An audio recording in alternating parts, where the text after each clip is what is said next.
जय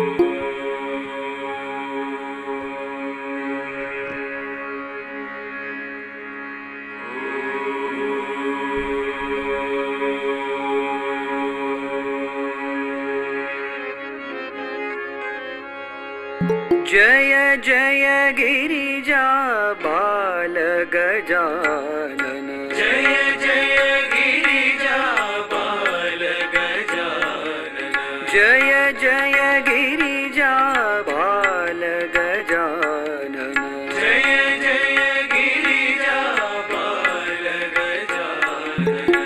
हे शिव शंकर पार्वती नंदना, शिव शंकर पार्वती नंदना, शिव शंकर पार्वती नंदना, शिव शंकर पार्वती नंदना। जय जय गिरिजा बाल गजानन, जय जय गिरिजा बाल गजानन, विघ्न विनाशक विमल गजानन, विघ्न विनाशक विमल गजानन, विघ्न विनाशक विमल गजानन, विघ्न विनाशक विमल गजानन। शरवण सेवित सुमुख गजानन, शरवण सेवित सुमुख गजानन, शरवण सेवित सुमुख गजानन, शरवण सेवित सुमुख गजानन।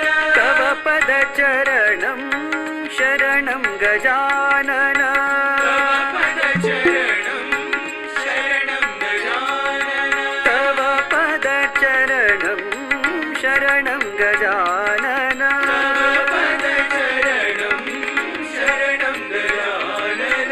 जय जय गिरिजा बाल गजानन, जय जय गिरिजा बाल गजानन, हे शिव शंकर पार्वती नंदना, शिव शंकर पार्वती नंदन। जय जय गिरिजा बाल गजानन, जय जय गिरिजा बाल गजानन, विघ्न विनाशक विमल गजानन, विघ्न विनाशक विमल गजानन, शरवण सेवित सुमुख गजानन, शरवण सेवित सुमुख गजानन, तव पद चरणं शरणं गजानन, तव पद चरणं शरणं गजानन, तव पद चरणं शरणं गजानन, तव पद चरणं शरणं गजानन। जय जय गिरिजा बाल गजानन।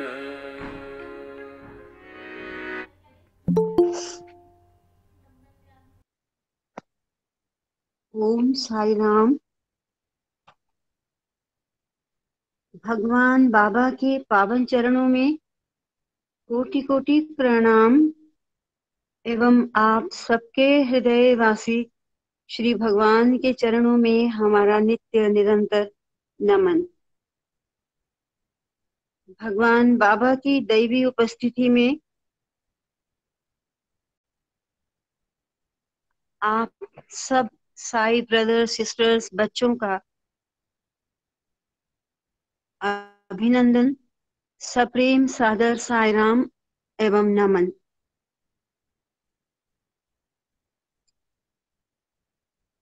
भगवान बाबा की असीम कृपा से, असीम प्रेरणा से हम 9 पॉइंट कोड ऑफ कंडक्ट,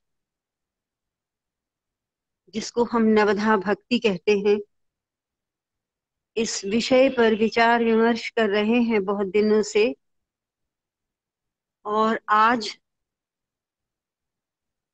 हम 9th सूत्र, अंतिम,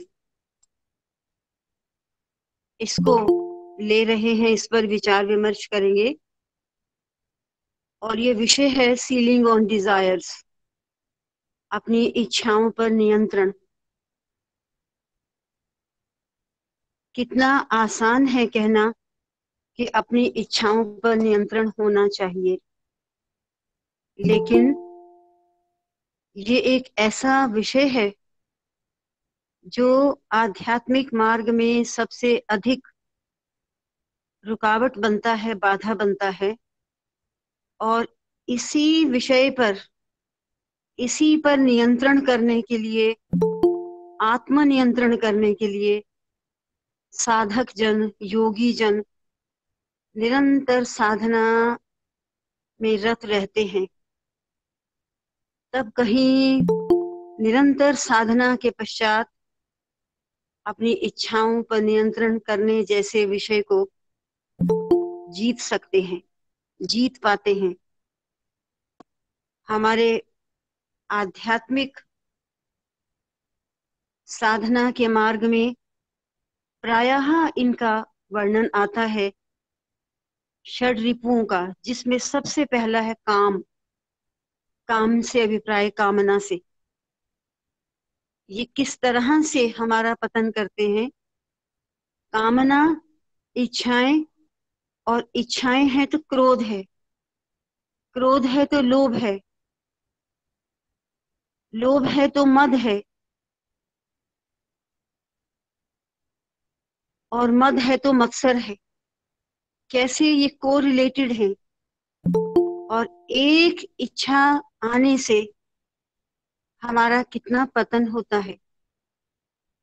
और इस युग में भगवान ने कितने सरल रास्ते हमें बताए हैं, जिन पर अनुकरण करके हम इच्छाओं जैसे इस प्रबल शत्रु ही कहेंगे, पर हम विजय पा सकते हैं। इस विषय को आज स्पष्ट करेंगे श्री बीबी गुप्ता जी एंड और प्रिय शम्मी धीर। आप परस्पर संयोजन कर लीजिए, कैसे करना है। आप दोनों को ही इस विषय को स्पष्ट करना है। ओम Sai Ram.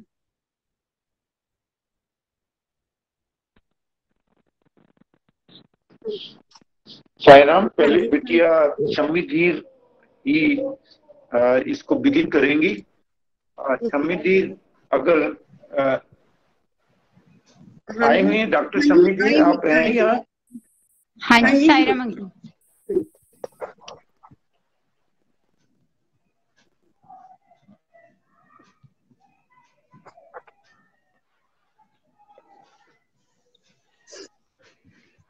My humble pranams at the lotus feet of Bhagwan Sri Satya Sai Baba and Sairam to all of you.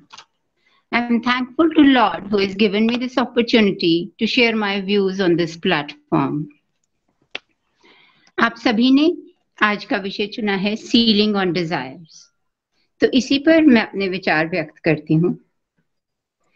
बाबा ने कहा है, I don't get pleased that when you join the organization, but I only get pleased when you become Gunshilas, the person of the sterling character and good qualities. इसी के लिए बाबा ने हमें ये 9-point code of conduct दिए हैं. These are the guiding principle for each one of us for our personal development and to progress on our spiritual path. इसमें से 9th code of conduct है practice sealing on desires. यदि हम इसे पूरा पढ़ें तो बाबा कहते हैं consciously and continuously you have to strive to eliminate the tendency to waste money, time, food and energy and utilize the savings for the service of mankind. ये है आता है हमारा ये पूरा 9th code of conduct. यदि इसमें हम सेविंग्स हैबिट्स की बात करें तो जैसे हम सभी जानते हैं बूंद बूंद से समंदर बन जाता है. Little little savings add up to make a fortune. उसी प्रकार little little steps towards Lord make us reach Lord. उसी प्रकार छोटी छोटी सेविंग्स, छोटी छोटी ceilings on our desires help us to progress on that path. लेकिन इसके लिए पहले जान लेते हैं व्हाट आर डिजायर्स, होती क्या है। Desires is a longing or a craving as for something that brings satisfaction or enjoyment. हमारी ऐसी इच्छाएं या चाहते हैं कहिए जो कि हमारी नीड्स तो नहीं है हमारी रोजमर्रा की जिंदगी के लिए, लेकिन फिर भी हमें ऐसे लगता है यदि ये पूरी हो जाए ना तो हमारी जिंदगी सबसे ज्यादा खुशहाल, सेटिस्फाइड, कंटेंटमेंट भरी हो जाएगी।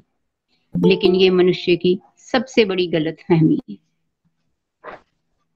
Desires never disappear and they never give us that satisfaction जो हम सोचते हैं हमें मिलेगी हमारी इच्छाओं की पूर्ति से। हमारी सेंसेस की जितनी इच्छाएं हैं यदि ये पूरी हो जाए ना हम सबसे दुनिया में खुशहाल इंसान हो जाएंगे। नहीं, Desires never disappear, they multiply like ants in ant hill। जैसे गार्डन में छोटा सा चींटियों का यदि हम ढेर देखें, एक दो दिन बाद हम देखें तो वो ढेर के आसपास एक दो और बन जाते हैं छोटी छोटी टीलें सी, और यदि हफ्ता, 2 हफ्ते, 3 हफ्ते बाद देखें तो सेंटर में एक बड़ा सा ढेर होगा और साइड पे छोटी छोटी एंट हिल्स और होंगी। इसी प्रकार बाबा ने कहा है हमारी डिजायर्स हैं, ये एक के बाद दूसरी, दूसरी के बाद तीसरी बढ़ती चली जाती हैं और आपके आसपास एक ऐसा जाल बुन लेती हैं जिसे हम कहते हैं prison, jail. And these desires are like prison only.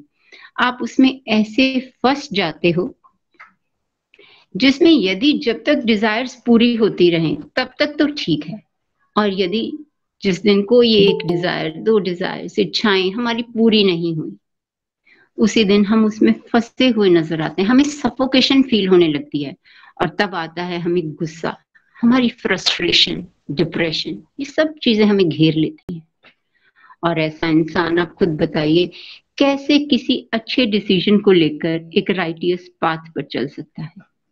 तो that is why Baba has said only means to come out of this prison is you yourself.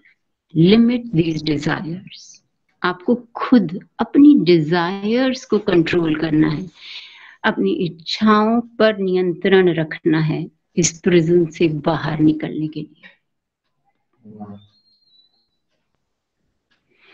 इच्छाओं पर नियंत्रण करके जब हम किसी भी चीज को बचाते हैं और फिर हम उसे इस्तेमाल करते हैं किसी की भलाई के लिए, किसी की सर्विस के लिए, that is what Baba desires from us.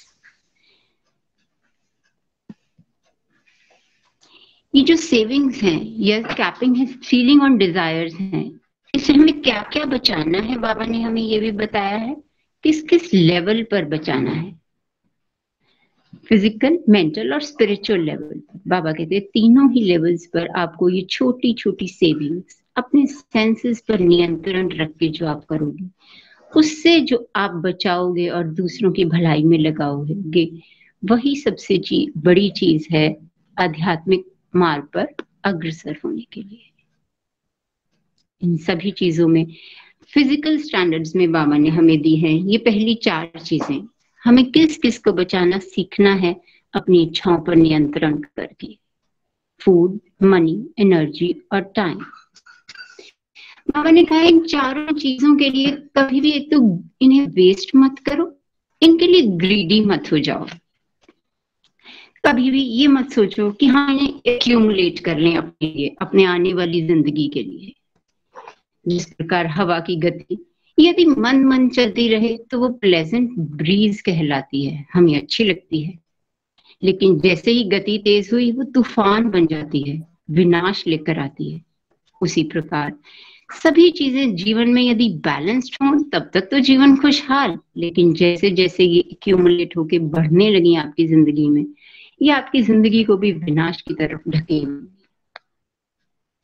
कभी भी उस मधुमक्खी की तरह मत बनिए, बाबा कहते हैं, जो कमल के फूल से रस पीती पीती शाम गुजर जाने पे भी ये भूल जाती है कि उसे वापस अपने घर जाना था और वो वहीं रह जाती है। फूल की पत्तियां बंद हो जाती हैं और वो अंदर ही घुट जाती है। तो मनुष्य को अपने जीवन में कभी ये नहीं सोचना चाहिए कि अपनी इच्छाओं की पूर्ति करते करते वो इतना भटक जाए कि वो ये ही भूल जाए वो कहाँ से आया था और वापस उसे पहुंचना कहाँ था। क्या उसके जीवन का सही लक्ष्य था। तो यहाँ आती है हमारी सीलिंग ऑन डिजायर्स। हर इच्छा पर, हर सेंस पर इतना अलर्ट रहिए कि अपनी जरूरत तो पूरी कीजिए, लेकिन उसमें इतने मदहोश नहीं हो जाइए कि आप ये भूल जाएं कि जीवन का असली मकसद क्या था।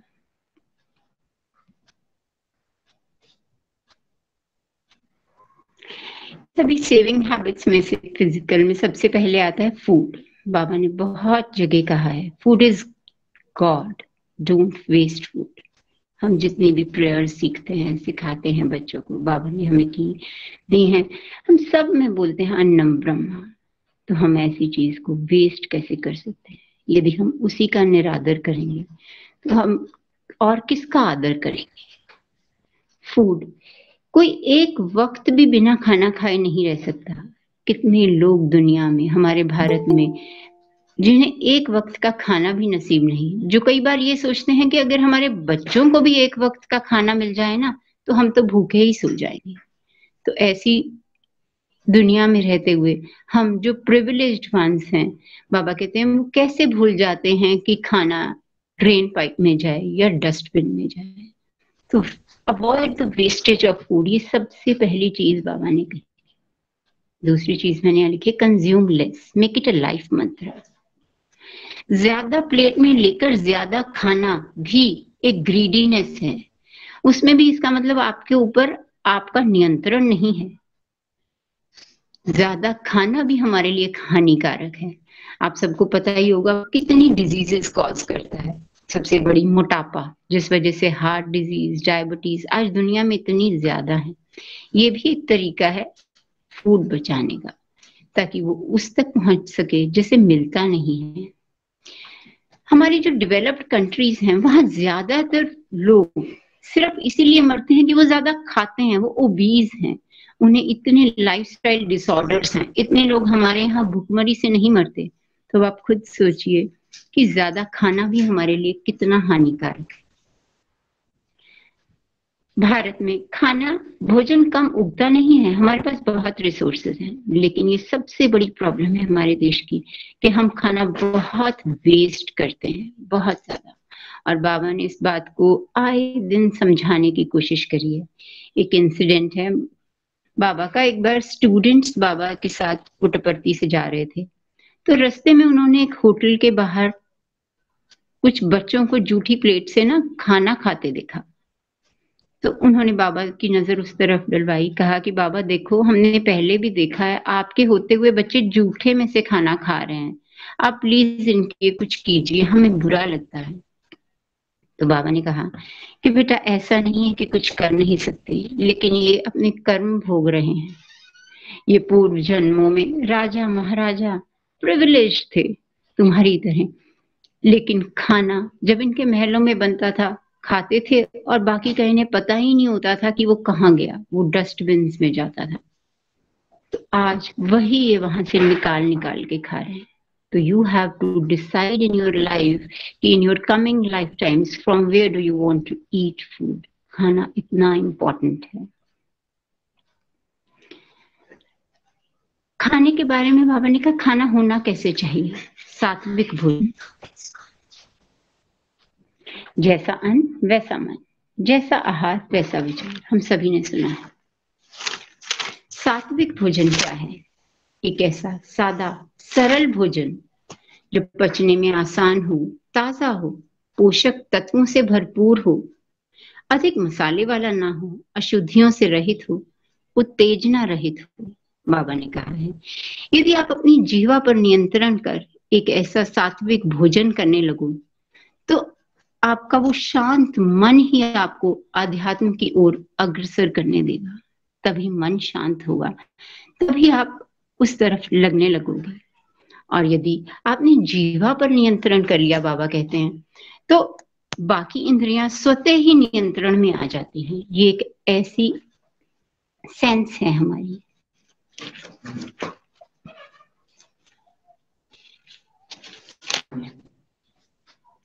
सेकेंड चीज जो बाबा ने कहा, what we have to save and then further utilise it to serve the mankind, is money. Money सबके लिए लाइफ में इंपॉर्टेंट है। बाबा ने कहा है to live a dignified life you need money. लेकिन मनी कितना होना चाहिए और कहाँ यूटिलाइज होना चाहिए? Man should own only that much wealth as is essential to meet the needs of the man.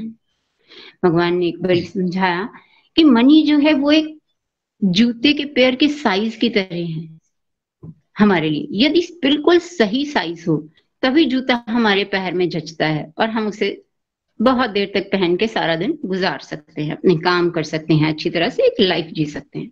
लेकिन यदि जूता बड़ा आ जाए then you can not walk, you will not be able to walk on the right path even if you have money more than you need and when you overspend that money unnecessarily. इसी प्रकार money है, यदि जूता बड़ा हो आपसे चला नहीं जाता, यदि मनी ज्यादा हो तो भी आप उसे ओवरस्पेंड करते हैं अननेसेसरीली। आप क्या बन जाते हैं? आप स्लेव ऑफ योर डिजायर्स बन जाते हैं उस मनी को स्पेंड करते करते। तो आप राइटियस पाथ पे कैसे चलोगे? उसी प्रकार यदि मनी कम हो, जैसे जूता छोटा हो तो पहनना ही नहीं जाता, उसी प्रकार धन कम हो तो आप अपना ही जीवन नहीं एक डिग्निफाइड वे में जी पाओगे, तो दूसरे की नीड्स कैसे समझोगे? In the same way you should have a balanced money. पर अब सबके पास कोई बैलेंस तो होता नहीं है ना? अब वो जो मनी है हमारे पास, एम्पल अमाउंट ऑफ मनी, वो हमें उसका क्या करना है? To save that money and utilize it to serve the mankind. बाबा ने कहा जो ये एम्पल मनी है ना तुम्हारे पास, ये खाद के ढेर की तरह है। जैसे खाद का ढेर यदि गार्डन में पड़ा रह जाए तो वो बदबू मारने लगता है, लेकिन वही खाद का ढेर यदि आसपास का वातावरण आपने साफ रखना हो और खेत में अपनी उपजाऊ पूरी करनी हो, तो यदि आप उसी खाद को दूर दूर तक फैला दें तो फसल भरपूर हो जाएगी। उसी प्रकार यदि ये जो हमारा मनी है हमारे बैंक बैलेंसेस में पड़ा रहेगा तो वो हमारे अंदर क्या लेकर आएगा? घमंड, आलस्य, हमारे अंदर घृणा, इन्हीं आदतों को पैदा करेगा। और वो धन कमाने के लिए कई बार मनुष्य पशु के स्तर तक गिर जाता है यदि उसे ये मनी जो है एक्यूमुलेट करने की आदत पड़ जाए। तो भगवान ने कहा है इसी तरह यदि तुम धन को भी सबकी भलाई के कामों में खर्च कर दो तो ढेर सारी खुशियां और संतोष तुम्हारे चरणों में अपने आप चला आएगा, और वही संतोष और खुशियां तुम्हारे जीवन में रहने वाली हैं, ना कि वो जो तुम अननेसेसरीली स्पेंड करके वेस्ट करते हो। बाबा ने कहा कि मनी तुम कमाते हो और बैंक में जमा करते रहते हो, लेकिन कभी ये सोचा है कि भगवान के बैंक में जो मनी है वो क्या जमा करना है? उसके बारे में सोचो। जो तुम्हारे पास मनी है, तुमने सेव किया है, उसे यूटिलाइज करो, क्योंकि तुम्हारे जो पुण्य और पवित्र कर्म हैं, जो तुम्हारे हृदय की निर्मलता है, जो दूसरों के प्रति तुम्हारा निस्वार्थ प्रेम होगा, वही एक ऐसा धन है जो भगवान के बैंक में जमा होगा, और कुछ भी भगवान के बैंक में जमा नहीं होगा। और एक बात बाबा ने मनी के बारे में बताई, धन यदि हमने सही तरीके से कमाया हो तो भी बहुत बार हमारे लिए वो सुख शांति नहीं ला सकता। तो यदि धन तुमने बेईमानी से कमाया हो तो तुम कैसे सोच सकते हो कि वो धन तुम्हारे घर में सुख और शांति लेकर आएगा? तो ये बात ध्यान देने योग्य है कि धन कैसे कमाया हुआ है, और जो कमाया हुआ धन है वो कहाँ यूटिलाइज हो रहा है। धन सिर्फ बचा के उसे यूटिलाइज करना ही नहीं, और बाबा ने कहा limit the use of natural resources. कभी भी किसी रिसोर्स की भी वेस्टेज मत करो। Spend only on your needs and not on wants. Desired start without tendency to compare. ये चीज बहुत इंपॉर्टेंट है जो बाबा ने कही है। कभी भी स्पेंड ऐसी चीज पर मत करो जो तुमने दूसरे को देखकर ये सोचकर खरीदी हो कि उसके पास है और मेरे पास नहीं है। ये सबसे बड़ी चीज है जहां हम ओवर स्पेंड करते हैं, जहां हमारी डिजायर्स रुकती ही नहीं है, जहां हम चाहते हुए भी कई बार वो चीज खरीद ही डालते हैं। You have to limit those desires. तीसरी चीज बाबा ने कही energy, to save the various forms of energy. जितनी हमें मिली है प्रकृति से, हमें उनका भी दुरुपयोग नहीं करना है, क्योंकि प्रकृति का इम्बैलेंस भी मनुष्य के हाथ में है। यदि आप अपने नेचुरल रिसोर्सेज एक्सप्लॉइट करते हो तो भी आप मैनकाइंड को एक्सप्लॉइट करते हो। और जो अध्यात्म के मार्ग पर चलने के लिए बाबा ने बताया है, you to save your own energy. हम सभी कहते हैं हम तो एनर्जी नहीं वेस्ट करते, हम कहीं जाते ही नहीं है, घर ही रहते हैं, लेकिन एनर्जी आप हर एक तरीके से यूटिलाइज करते हो। When you are seeing, thinking, speaking, hearing, each and every work that you do with your sense organs, अपने हाथों से, पैरों से, सब में एनर्जी यूटिलाइज हो रही है। लेकिन अब आपको देखना है कि क्या वो एनर्जी यूटिलाइज हो रही है या वेस्ट हो रही है। तो you have to keep a watch on yourself at every moment in your life, whether you are wasting the energy और यू आर यूटिलाइजिंग। बाबा ने कहा सबसे ज्यादा मनुष्य जाति एनर्जी वेस्ट करती है टॉकिंग पे या थिंकिंग ऑन इविल थॉट्स। तो ये लाइफ का मंत्र बना लो, टॉकलेस। और दूसरी चीज, अपने यदि आप सारी सेंस ऑर्गन से ये सोच लो कि you don't have to absorb garbage, because if you absorb garbage you will give out garbage only. किसी भी सेंस ऑर्गन से आपने गंदगी अंदर लेकर ही नहीं जानी है, ना देखकर, ना सोचकर, ना बोलकर, ना सुनकर। तो उसी प्रकार यदि आप ये अपने इस चीज के लिए अलर्ट हो जाओगे, you don't have to absorb garbage from any means, तो आप सदैव सतर्क रहोगे अपनी डिजायर्स के लिए कि कहाँ हमें लिमिट कर देनी है, कहाँ बोलते बोलते रुक जाना है हमने, कहाँ किसी गॉसिप में फंसे हुए सुनते सुनते वहां से स्किप कर जाना है हमने। तो you have to control your senses to save your energy and utilize it at the place where you need to utilize it properly and efficiently. चौथी चीज बाबा ने कही, टाइम। हम सब जानते हैं समय सबसे बलवान है, एक बार मुट्ठी से निकल जाए तो कभी वापस नहीं लौटता। समय की यदि कदर हमने आज नहीं की तो कभी समय हमारी कदर नहीं करता। ये सब बातें हमने सुनी है। फिर भी लोग ये कह देते हैं कि मेरे पास तो ये सारे काम कि मैं हर हफ्ते एक बार भजन पे जाऊं, एक बार फैमिली भजन भी करूं, या जो भी हम एक्टिविटीज किसी को सजेस्ट करें, लोग आम कह देते हैं कि हमारे पास वक्त नहीं है। बाबा ने कहा, he who says so कि I have no time is the biggest fool on this earth। दिन के 24 घंटे सबको बराबर मिले हैं। यदि हम ये कहते हैं कि हमारे पास कुछ करने का वक्त नहीं है, तो it means you don't have a mental space. हमारे दिमाग में इतनी स्पेस नहीं है, हमने माइंड को, थॉट्स को इतना क्लटर कर लिया है अपने अंदर कि हम एक और चीज सोच ही नहीं सकते कि हम कर लेंगे। He says, when a person says I don't have time, what it really means is that he doesn't have any more mental space to do anything what he is doing at that moment. तो क्या जरूरत है हमारी आज की? Create more mental space, and that is to be created with the management of thoughts. अपने दिमाग से जो क्लटर है थॉट्स का, वो निकालिए। For this ensure that we have limited desires. यदि हमारी इच्छाएं कम होंगी, कंट्रोल होगा हमारे ऊपर, हमारे अपने आप का हमारे ऊपर, तभी हमारे जो माइंड की थॉट्स हैं वो ऑर्डर होंगी। You have to neatly set your thoughts as well as your mind in an order to take something more in your life। यदि आप अध्यात्म के मार्ग पर चलना चाहते हैं तो आपको अपनी माइंड की थॉट सेट करके उससे टाइम निकालना होगा।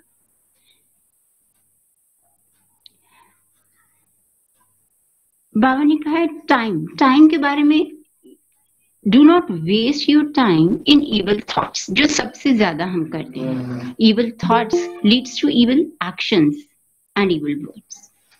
Control your thoughts first and utilise your time in an efficient way to spend your time in good deeds, pure actions, unselfish motives. दूसरे की भलाई जो निस्वार्थ भाव से हो, उसमें अपना वक्त गुजारिए। यदि हम कहते हैं हमारे पास टाइम नहीं है, तो ये बड़ी छोटा सा एक टेक्निक है प्लान, प्रायोरिटाइज एंड प्रिपेयर। यदि हम लाइफ में कोई भी काम पहले प्लान कर लें, फिर उसकी प्रायोरिटी सेट कर लें कि इसके लिए पहले मैंने ये स्टेप लेना है, फिर ये, और ये लास्ट में कर लूंगी, और यदि हम उसके लिए फिर प्रिपेयर करें, उस प्लान के हिसाब से चलें, तो लाइफ में कभी भी हम कोई भी गोल प्राप्त करने में सफल रहेंगे। कभी भी ऐसा नहीं होगा कि आपको वो गोल प्राप्त ना हो। ये फिजिकल लेवल पर हमारी सेविंग हैबिट्स, और कहाँ कहाँ हमें अपनी इच्छाओं पर नियंत्रण रखना है। दूसरी बाबा कहते हैं मेंटल लेवल पर हम बहुत सारी अपनी मेंटल एनर्जी वेस्ट करते हैं बहुत सारे एक्शंस में। जैसे पहले फिजिकल एनर्जी जहां जहां हम वेस्ट करते हैं, साथ ही हम मेंटल एनर्जी वेस्ट करते हैं वहां।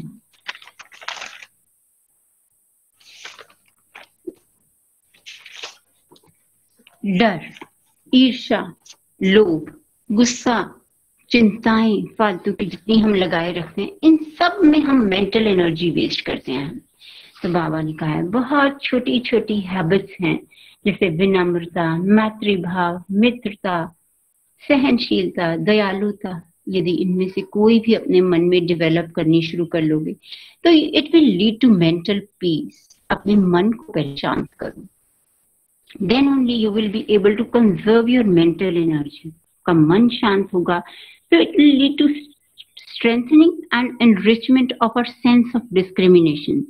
सही और गलत की पहचान तभी होगी जब आपके अपने अंदर मेंटल पीस होगा, आपकी अपनी मेंटल एनर्जी लेवल हाई होगा। It will lead to strong will power, power of concentration. So don't always pollute your mind with fear, jealousy, greed, anger. Instead, develop some habits of humility, forbearance, friendliness. A little meditation and silent sitting, along with the habit of taking God's name. It will bring mental peace to you. Spiritual level पर ये सारी बातें जितनी हमने savings की करी, बाबा says once you develop these habits, you have control on your senses and develop these habits of saving, you will have resources, and then you'll utilize these resources in serving mankind, and service to mankind is service to God. It is the only means to earn God's grace in this world, that is your spiritual saving. क्योंकि human form ही एक ऐसी vehicle है जो अपनी soul को self realisation तक पहुंचा सकता है, और इसका सिर्फ एक ही मार्ग है, सर्व द मैनकाइंड। तो इन सब का take home messages that you have to save certain things in your life to utilize those things for the service of mankind. Putting a ceiling on one's own desires is the true saving habit. Ceiling on desires, Baba कहते हैं, this will lead to your mind will be at peace. When you start controlling your senses, it will lead to peaceful mind, and this will give rise to noble thoughts in your mind, and then only a soul can attain the spiritual heights. लेकिन यदि यही senses आपने control नहीं की, you are the slave of senses, this will create restlessness, attachment, and you will be drowned in this ocean of attachment. Our life is a limited company. यदि हम पूरी nature को देखें, जैसे मैंने पहले हवा का एग्जाम्पल दिया, इसी प्रकार यदि हम अपना हार्ट रेट, अपनी पल्स रेट देखें, तो सब फिक्स्ड हैं, उसी गति पर चलती हैं। यदि गति से तेज हो जाएं तो हम उसे डिजीज कहते हैं कि हमें कोई डिजीज हो गया है। उसी प्रकार हमारी बॉडी है। यदि इच्छाएं हमारी जो हैं उन पर हमने टाइमली नियंत्रण नहीं किया, उनको बढ़ने दिया, तो वो भी हमारे लिए एक तूफान लेकर आएंगी, एक डिजीज लेकर आएंगी। This means our body is also a limited company to take care of it. There's a limit for everything to function in a normal way. So our desires should be limited. If more, it will lead to a disorder. So it means you have to be the master. You have to master the mind to be a mastermind. Master your mind so that your senses are under your control. Sai Ram, thank you.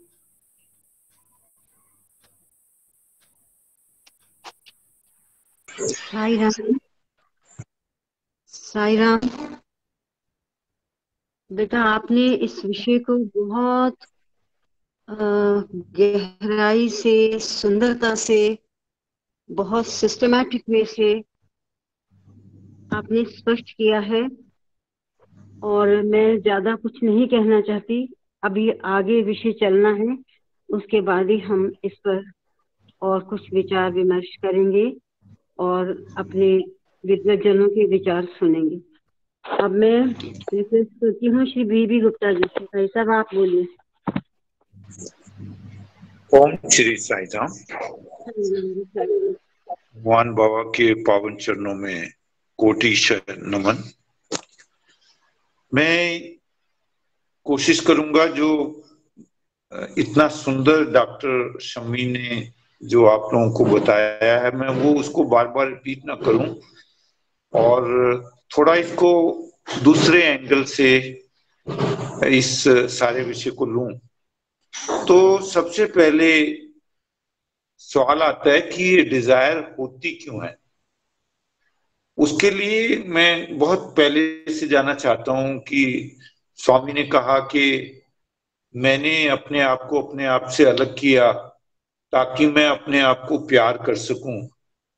और ये जो 5 elements हैं, आपने जानते हैं, sky, then air, then fire, then water, then अर्थ।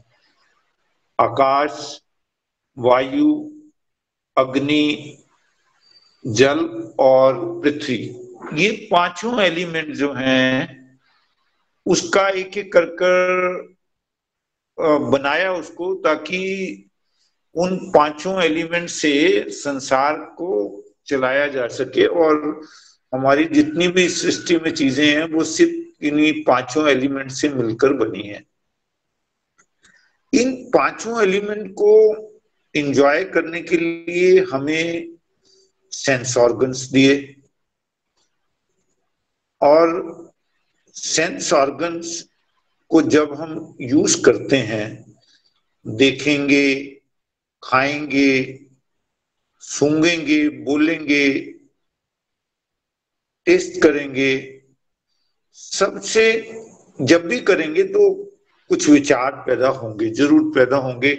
खाना खाएंगे तो ये खाना अच्छा है, कैसा नहीं है, ये नहीं, हम रोक ही नहीं सकते, ये होना ही होना है। जब भी हम इन पांचों सेंसेस को इस्तेमाल करते हैं तो कहीं ना कहीं ये पांचों सेंसेस हमारे अंदर विचारों को जन्म देती हैं। अब ये विचार जब हमारे चेतन मन में जाते हैं तो चेतन मन से होकर ये हमारे अर्ध चेतन मन में, सबकॉन्शियस माइंड में चले जाते हैं। तो यदि हमें बाहर से भी कोई विचार करने के लिए चीज नहीं मिल रही तो उस टाइम हमारा जो अर्ध चेतन मन है वो सक्रिय हो जाता है, लेकिन ये विचारों का सिलसिला चलता रहता है। अब ये विचार जो हैं, ये हमारे थॉट जो हैं वो वर्ड को जन्म देते हैं। वर्ड हमारे को एक्शन करने को मजबूर करते हैं। वर्ड एक्शन करते हैं क्योंकि हमारे अंदर डिजायर पैदा होती है विचारों से। डिजायर को पूरा करने के लिए फिर हम कुछ एक्शन करते हैं। जब बार बार एक्शन करते हैं तो वो हैबिट बन जाती है, और हैबिट हमारी करेक्टर बनता है, और करेक्टर हमारी डेस्टिनी बनती है। और हम सब चाहते हैं कि आज जहां हम हैं, अगर हमें दोबारा इस पृथ्वी पे आना पड़े, मोक्ष न मिले, तो आज से कुछ बेटर बनकर आए। तो इसका मतलब ये हुआ कि सारे बात का ये निचोड़ निकाला जा सकता है कि हमको जो थॉट आते हैं, अगर वो अच्छे थॉट आएंगे तो अच्छी डिजायर होंगी, और अच्छी डिजायर होंगी तो अच्छी डेस्टिनी होगी, अगर हम सीधा ही चाहें उस पर। अब डिजायर के बारे में एक प्रॉब्लम है। वो प्रॉब्लम ये है कि जब हम एक डिजायर करते हैं, किसी थॉट से डिजायर जन्म होती है, डिजायर करते हैं तो या तो वो पूरी हो जाती है या वो नहीं होती, दो ही चांसेस हैं। अगर तो वो पूरी हो जाती है तो उसका एंड नहीं होता, वो उससे बड़ी डिजायर बन जाती है। यानी पहले जब मेरे पास साइकिल थी तो मेरा दिल था कि अगर ये साइकिल की जगह मुझे स्कूटर मिल जाए ना तो मजा आ जाए। स्कूटर पर बस नहीं होगा, फिर कार की बारी आएगी, कार पे भी बस नहीं होगा, कार में भी कई वैरायटीज हैं, अखीर वाली वैरायटी के तक भी जाएगा आदमी। यानी डिजायर एक और नई डिजायर को जन्म देगी। ये हमारी नेचर का पार्ट है, ये हमारे थॉट प्रोसेस का पार्ट है, इस पर हमारा कोई नियंत्रण नहीं है। और इसी नियंत्रण की बात ही आज हम कर रहे हैं कि क्यों करें नियंत्रण। उसका कारण सिर्फ ये है कि अगर तो डिजायर पूरी होती है तो वो एक नई डिजायर को जन्म देती है और नई डिजायर का सिलसिला चलता रहता है। पर इसका दूसरा पार्ट भी है कि अगर डिजायर पूरी नहीं होती तो वो हमारे अंदर क्रोध को जन्म देती है।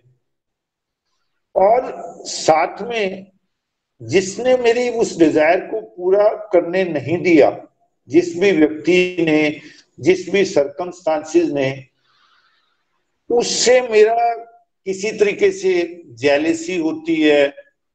मेरे अंदर सारे के सारे छयों के छयों जो वाइसेस हैं वो पैदा होती हैं।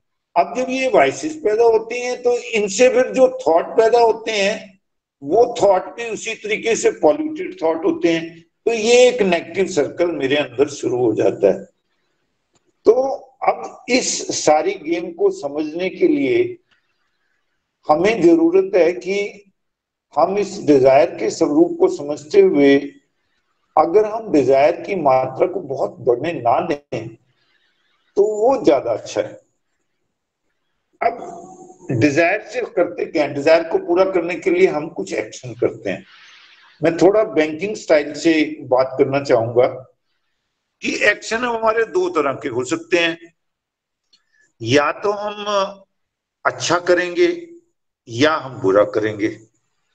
तो ये मानकर चलें कि जो हमारे अंदर सूक्ष्म शरीर है, जो अर्धचेतन मन है, वो अगर कोई मैं अच्छा करता हूं तो उसके बदले में मुझे मेरे सूक्ष्म शरीर में एक वाइट कलर आ जाता है, और जब मैं कोई बुरा करता हूं तो एक ब्लैक कलर आ जाता है। अब ये जितना मैं अच्छा करता रहता हूं उतना व्हाइट ऐड होता जाता है, जितना मैं बुरा करता हूं उतना ब्लैक ऐड होता जाता है। तो ये व्हाइट जमा ब्लैक, ब्लैक जमा व्हाइट, आप समझते हैं अगर एज ए ड्राइंग टीचर आप देखें तो इनसे कई तरह की शेड बनेंगे। एक शेड को हम ब्लैकिश व्हाइट कह सकते हैं, दूसरे शेड को हम व्हाइटिश ब्लैक कह सकते हैं। जब व्हाइट की मात्रा ज्यादा होगी तो ब्लैक की कम होगी, व्हाइट की ज्यादा होगी, इसका मतलब मैं अच्छे कर्म मैंने ज्यादा किए हैं। और इसका उल्टा अगर ब्लैक ज्यादा होगा इसका मतलब मैंने बुरे कर्म ज्यादा किए हैं। तो जब हम शरीर प्राण छोड़ते हैं और ये जो सूक्ष्म शरीर है, ये सूक्ष्म शरीर ऑटो ही फैसला करता है कि अब मुझे अगला जन्म कैसे मिलना है। जैसे इंजीनियरिंग कॉलेज में एडमिशन के लिए जब आप जाते हैं अपना मेरिट सर्टिफिकेट लेके, तो उसमें इस बात का फैसला होता है कि जो अपर लिमिट वाला है उसको एडमिशन मिलती है। ऐसे ही जब मैं वो सूक्ष्म शरीर लेकर जाता हूं तो उस सूक्ष्म शरीर की लिमिट फिक्स होती है कि अगर ये मेरे पास व्हाइट ज्यादा है और ब्लैक कम है तो मेरी मर्जी चलेगी, और अगर इससे उल्ट होगा तो मेरी मर्जी नहीं चलेगी। हो सकता है कि वो इतनी ज्यादा खराब हो कि मुझे फिर से पशु योनि में आना पड़ जाए, और अगर वो एक लिमिट में होगी तो मैं मनुष्य योनि में भी कई तरह की वैरायटीज हैं, अच्छी बुरी कई तरह की वैरायटीज आप रोज देखते हैं। और कोई भी नहीं चाहता कि वो भिखारी बने या उसके पास एक नॉर्मल साधन ना हो। और सबसे ज्यादा जरूरी बात है कि पीस चाहते हैं हम।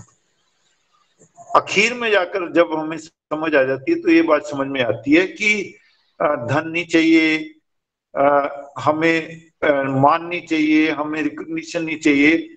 जब हम बहुत अच्छी तरह से समझ जाते हैं तो ये समझ आता है कि हमको पीस चाहिए, और पीस के लिए एक ही तरीका है कि क्यों ना पहले से ही अपने अंदर एक कांस्टेंट इंटेग्रेटेड अवेयरनेस रखें, CIA, कांस्टेंट इंटेग्रेटेड अवेयरनेस, कि जब भी मेरे अंदर मैं जब कोई कर्म करूं तो उस कर्म को मानकर कि वो कर्म मेरी किसी अच्छी इच्छा होगी तो अच्छा कर्म होगा, बुरी इच्छा होगी तो बुरा कर्म होगा।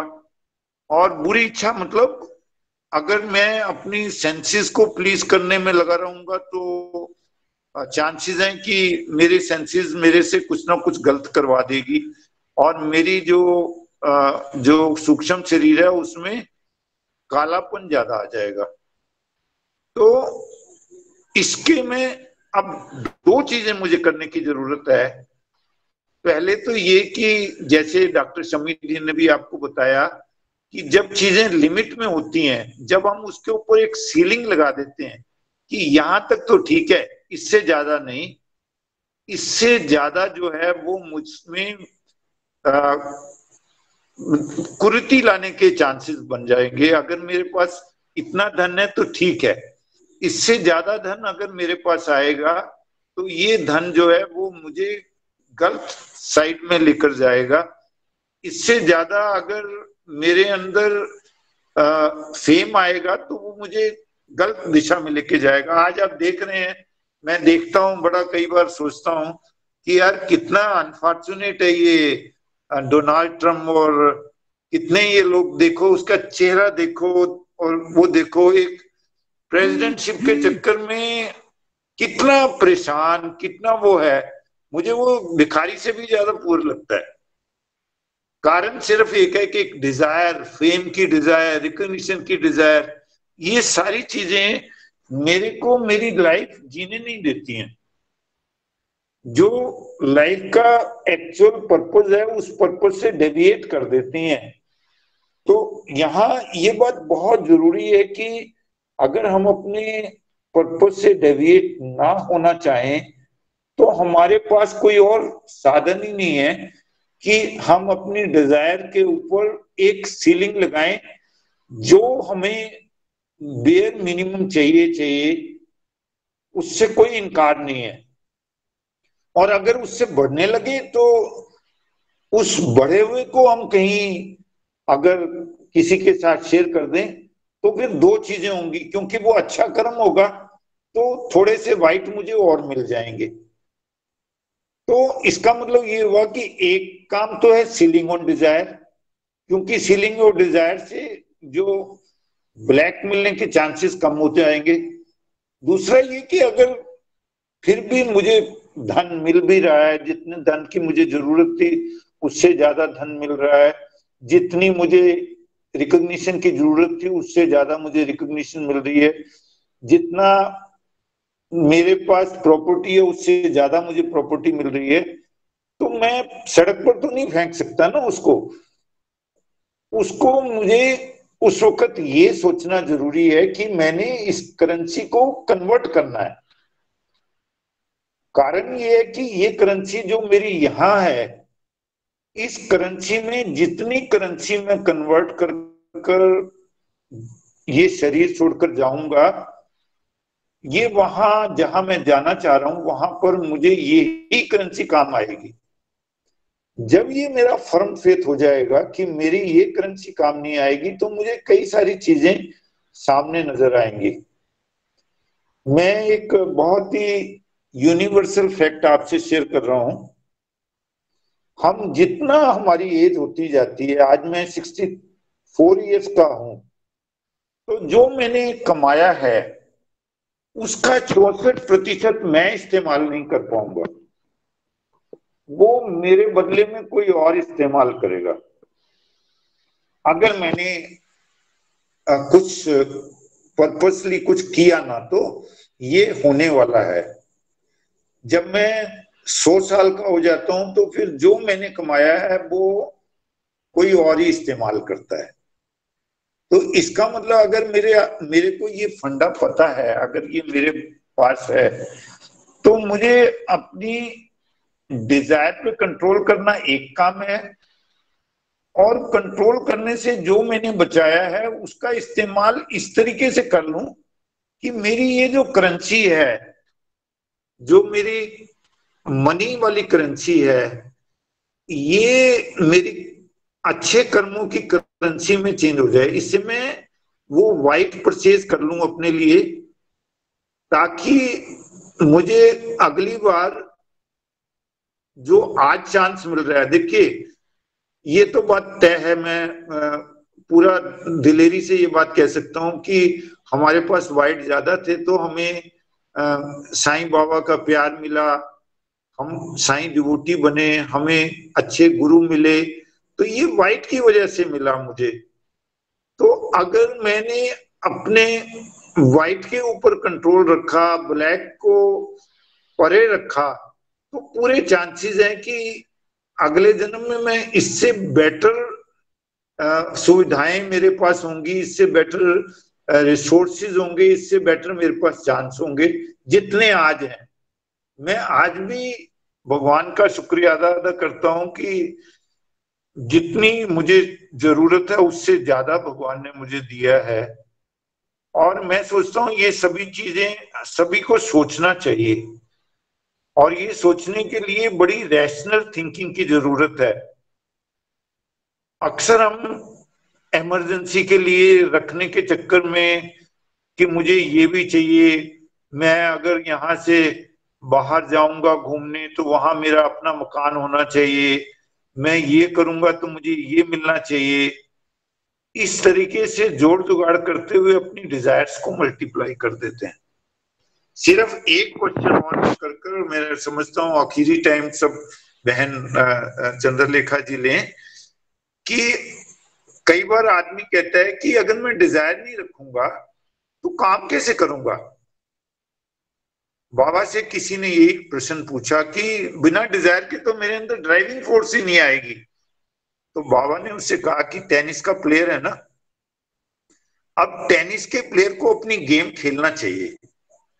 अगर वो गेम खेलने की बजाय बॉल के ऊपर अपनी निगाह फिक्स करने की बजाय स्कोरबोर्ड के ऊपर ही देखता रहेगा तो वो गेम लूज कर जाएगा।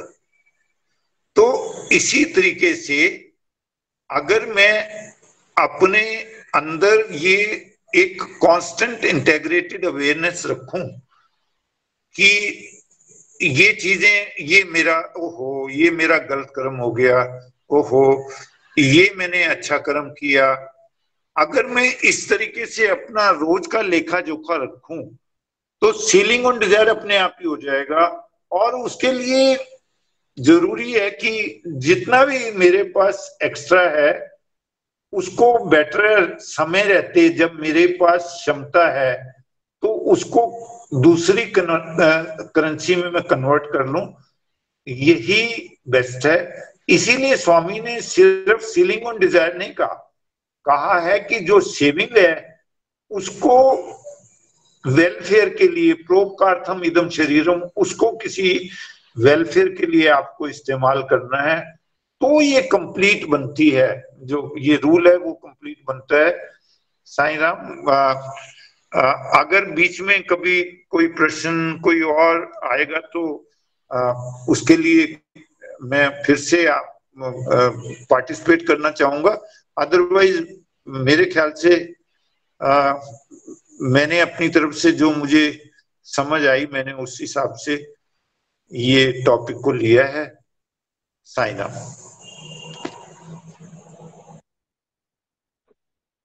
साईं राम भाई साहब, आपको तो अभी इस टॉपिक पर जितनी डिस्कशंस होंगी आपको तो प्रेजेंट होना ही है। और मैं अगर धन्यवाद जैसा शब्द या कुछ कहूं तो वो सिर्फ एक फॉर्मेलिटी, औपचारिकता होगी। आपने, प्रिय शम्मी जी ने बहुत ही सूझबूझ के साथ एक एक शब्द का ऐसा प्रयोग किया है कि वो हमें सही रास्ते, हर एक व्यक्ति को सही रास्ते की ओर लेकर जा सकता है कि हमारे जीवन का वास्तविक उद्देश्य क्या है और कैसे पूरा करना है। क्योंकि जीवन है तो डिजायर्स भी है, और इसी में उलझे उलझे सारा जीवन चला जाता है। और जाने से पहले ही अपने आप को हमने समेटना है। और वो समेटना कैसे है, आपने भी और प्रिय शम्मी ने भी बहुत सुंदर तरीके से आज स्पष्ट कर दिया है। और मैं तो भगवान से यही प्रार्थना करती हूँ, ये जीवन का उद्देश्य सभी के लिए कि परिपूर्ण हो, और ऐसे सुंदर सरल ढंग से अपनी इच्छाओं पर नियंत्रण करते करते हम भगवान के चरणों तक सभी पहुंचे। अब बाकी 2-4 मिनट बचे हैं, फिर भी मैं आप सभी, डॉक्टर अमर सिंह, सभी आप सब आज मेरे विद्वज्जन डिवोटीज यहाँ हैं, मैं प्रार्थना करती हूँ कि आप सब में से कोई भी जितना थोड़ा सा समय है, अगर आप चाहें तो इस विषय पर थोड़ा विचार विमर्श कर लेते।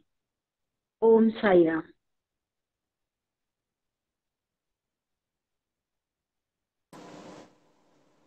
हाँ जी, हाँ जी डॉक्टर अमर सिंह जी, साई राम। साई राम जी, साई राम। साई राम। इस विषय को बहुत विस्तार से, बहुत गहनता से अभी बताया डॉक्टर गुप्ता जी ने भी, दीक्षित मैडम ने भी। मैं तो इतना ही कहूंगा, जिस समय भगवान बाबा ने एक कॉल दी थी कि आप सेलिंग ऑफ डिजायर करके इससे बचाओ, तो हर समिति में इस प्रकार की इंस्ट्रक्शन आ गई कि बाबा ने कहा है तुम बचाओ, पैसे बचाओ, ये बचाओ, वो बचाओ। और जब एनुअल फंक्शन, जब बाबा बर्थडे होता है, वहां पर हर स्टेट से पहुंचे तो सारे के सारे स्टेट प्रेसिडेंट बहुत पैसा इकट्ठा करके पहुंच गए थे। और उन्होंने स्वामी के चरणों में रखा, स्वामी आपने पिछली बार कहा था कि अपनी डिजायर लिमिट करके पैसा लाओ और उसको यूटिलाइज करें।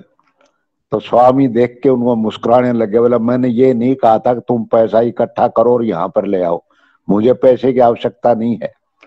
जो तुम, मेरा कहने का अर्थ यही था कि जो तुम अपनी इच्छाओं को नियंत्रित करके उससे जो पैसा बचा पाते हो उसको मानवीय सेवा के अंदर प्रयोग करें, ना कि मेरे को आवश्यकता नहीं, इस पैसे को ले जाओ अपने को।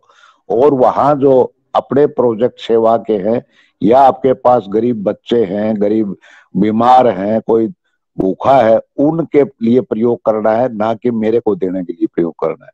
तो भगवान का यही कहना था कि आप स्वयं बचत करोगे और स्वयं इसको यूटिलाइज करोगे, किसी दूसरे को देने की जरूरत नहीं है।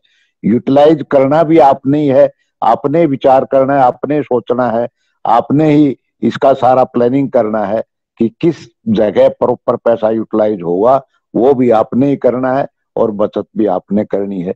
तो भगवान ने सब कुछ हमें बता दिया है, उसके अनुसार अगर हम ये सेवा प्रोजेक्ट भगवान बाबा ने दिए हैं, अगर इन सेवा प्रोजेक्ट में हम प्रॉपर तरीके से इसका प्रयोग करते रहें, स्वामी कहते हैं एक एक पैसा बहुत इंपॉर्टेंट होता है, तो उसका हम जितना सदुपयोग करेंगे वही हमारे जीवन में काम आने वाली चीजें हैं।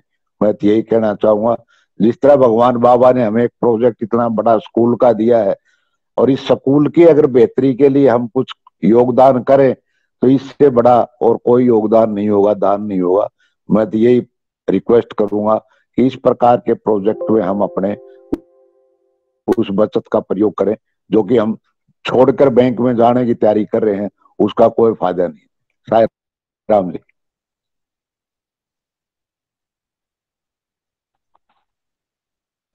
हाँ जी, साई राम जी।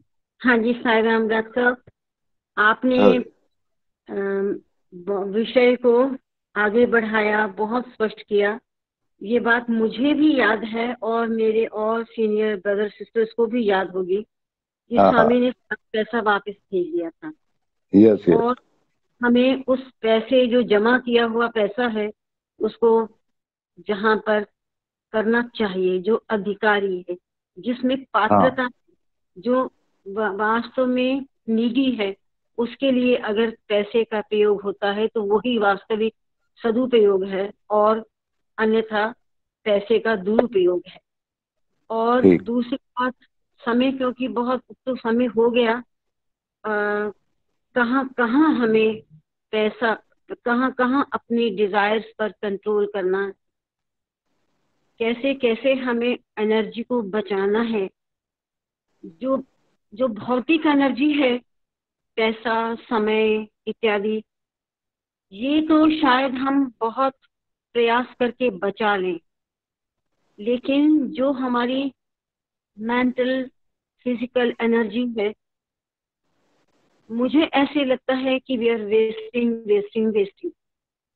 मन हर टाइम क्या से क्या सोचता है, कहाँ से कहाँ चला जाता है। शायद हम इस बारे में अवेयर हो जाएं तो हमारे लिए ये भगवान की असीम कृपा होगी। अगर मन कहाँ कहाँ जाता है, इसको संयम में कर लिया, बस फिर तो वाणी का संयम और कान पर कंट्रोल कैसे, ठीक कितना सुनना, आंखों का, सभी अपने आप स्वतः ही हो जाएगा। ये भी ये कितनी सरल तरीके से ये आज इस विषय को प्रिय शम्मी ने स्पष्ट किया, और ये तो भगवत गीता की थियरी है।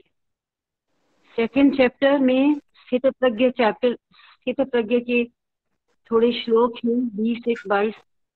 उन श्लोकों को आज स्पष्ट किया कि कैसे हमने अपनी सेंसेस के ऊपर संयम करना है। ये भी बात हमारे अपने वश में है कि हम भगवान से प्रार्थना करें, अपने ऊपर संयम करने के लिए निरंतर प्रयत्नशील रहें। भगवान की कृपा के बिना ये कार्य संभव नहीं है। फिर बात की एनर्जी की, कौन सी एनर्जी जो हमें भगवान ने हमें उसने धरती, उसने 5 एलिमेंट्स बनाए, धरती बनाई, और इस लाइफ बनाई वो धरती की जिस पर लाइफ हो, इंसान रह सकता है। जब उसने इस धरती को रहने लायक बना दिया उस ईश्वर ने, तब फिर उसने इंसान बनाए यहाँ पर, और इस धरती स्वतः ही सभी कुछ उसने वो बीजारोपण कर दिया, जो पहले हमें शायद वाइल्ड पौधों के रूप में, सब्जियों, पत्तों, औषधियों के रूप में मिला। आयुर्वेद का जन्म यहीं से होता है, और ऋषियों मनीषियों को ऐसी मेधा शक्ति दी, ऐसी बौद्धिक क्षमता दी, वो जान पाए कि इन पत्तों में, पेड़ों में कहाँ कहाँ वो ऐसे गुण भरे हुए हैं, औषधीय गुण, जो हमारे शरीर के लिए बहुत आवश्यक हैं, हमारे स्वास्थ्य को बहुत अच्छा रखेंगे।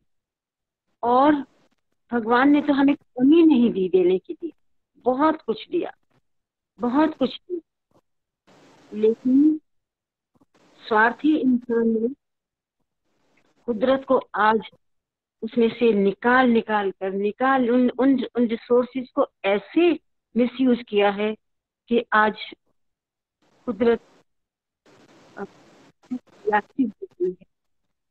बहुत समय से हम ये सब देख रहे हैं, सुन रहे हैं, एनवायरनमेंट की बात करते हैं, लेकिन कोई नहीं इस तरफ किसी ने भी नहीं सोचा कि एनवायरनमेंट की बात तो करते रहे, लेकिन वैज्ञानिक सभी लोग फिर भी आज भी लगे हुए हैं इन रिसोर्सेस का मिसयूज करने में। और यहाँ तक हम समझते हैं कि शायद ये तो हमें एक फंडामेंटल राइट मिलना चाहिए, हमारी ही प्रॉपर्टी है। इंसान ने कभी नहीं सोचा होगा कि ईशावास्योपनिषद का पहला मंत्र ही क्या कहता है, ईशावास्यम इदम सर्वम यत्किंच जगत्याम जगत। कि इस जगत में जो कुछ जड़ चेतन स्वरूप जगत है, उस सब में ईश्वर का निवास है। तो इन शब्दों से क्लियर हो जाता है कि ये सारी संपत्ति जो कुछ इस संसार में दिखाई देती है वो उस ईश्वर की संपत्ति है। और आगे इस मंत्र में ऋषि कहता है, जिसको हम नहीं समझ पाए उस भाषा को, उस भाव को, तेन भुंजी था। तो इसलिए क्योंकि ये ईश्वर की संपत्ति है, ईश्वर ने हमें सदुपयोग करने के लिए दी है, दुरुपयोग करने के लिए नहीं दी है। तो तेन त्यक्तेन भुंजी था, तो इसलिए त्याग पूर्वक उपभोग कर इसका।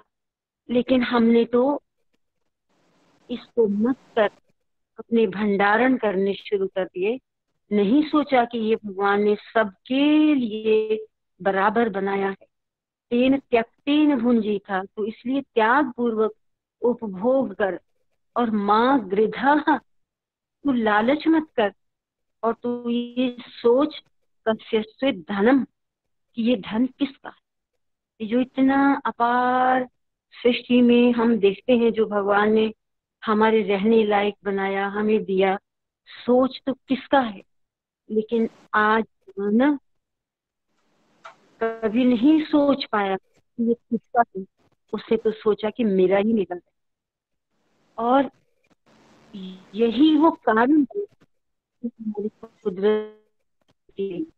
मैंने पुराने सनातन सारथी में भगवान के दर्द को पढ़ा है, सुना है, जिसमें स्वामी ने इस विषय पर, यहाँ तक मुझे शब्द याद आते हैं एक सनातन सारथी में, जिसमें भगवान ने कहा, आज धरती माता पुकार पुकार कर कह रही है कि तुम मेरे ऊपर इतना अत्याचार मत करो। ये हिंदी सनातन सारथी में से मुझे याद आता है पुराना। ये उस सृष्टिकर्ता भगवान का भी दर्द था। और वो उन्होंने कैसे कहा कि धरती माता पुकार पुकार कर कहती है, लेकिन फिर भी हम नहीं चेते। और होते होते समय ये आया कि जिस समय को आज हम देख रहे। आज कुदरत इतनी रिएक्टिव है कि उसने हमें घरों में बंद कर दिया। चाहे ये मैन में, ये तो एक अलग कंट्रोवर्सी, लेकिन उसने हमें घरों में बंद कर दिया, इसलिए कि कम से कम अब तो हम अंतर्मुखी होकर सोचें कि क्या कारण है आज हम अपने घरों से बाहर भी नहीं निकल सकते। और तो और उस सृष्टिकर्ता के जो पवित्र स्थान, मंदिर, गुरुद्वारों के द्वार से सब बंद हो गए। तो यहाँ तक ये समय भी हमने देखना था, लेकिन भगवान ने तो हमें ये बहुत बड़ी फिलॉसफी है जो हम इंसानों को समझनी थी, लेकिन हम समझ नहीं पाए। Ceiling on desires. आज हम तो बहुत भाग्यशाली हैं, कम से कम हमने विषय को सुना तो सही, जाना तो सही, और आज से नहीं सुन रहे। अभी डॉक्टर साहब ने कहा, मुझे भी थोड़ा थोड़ा याद है, जब भगवान ने सारे पैसे वापस कर दिए थे, तो पैसों का क्या करेगा जो हम बचा के लाए।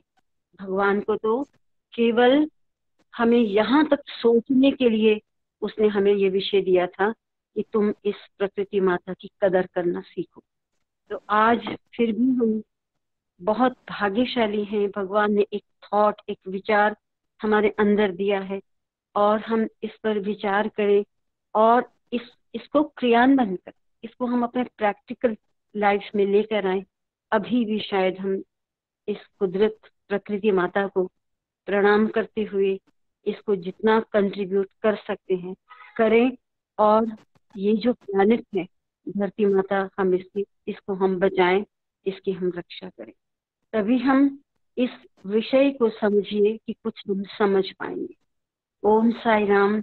मैंने ही बहुत समय ले लिया, समय हो गया है, और कल तो भजन है और मंडे को वेदम रुद्र पाठ है। तो ट्यूसडे, वेडनेसडे आपका समय है, आप सबने पार्टिसिपेट करना है इस डिस्कशन में, और आप सबने किसी ऐसे बिंदु तक पहुंचना है कि जहां पर चलकर वास्तव में सीलिंग ऑन डिजायर्स इस विषय को हम समझ सकें, अपने जीवन में अभ्यास में ला सकें, हम इसको सार्थक कर सकें। ओम साई। ओम शांति। समस्त लोकाः सुखिनो भवन्तु समस्तलोकाः सुखिनो भवन्तु समस्तलोकाः सुखिनो भवन्तु। ॐ शान्तिः शान्तिः शान्तिः।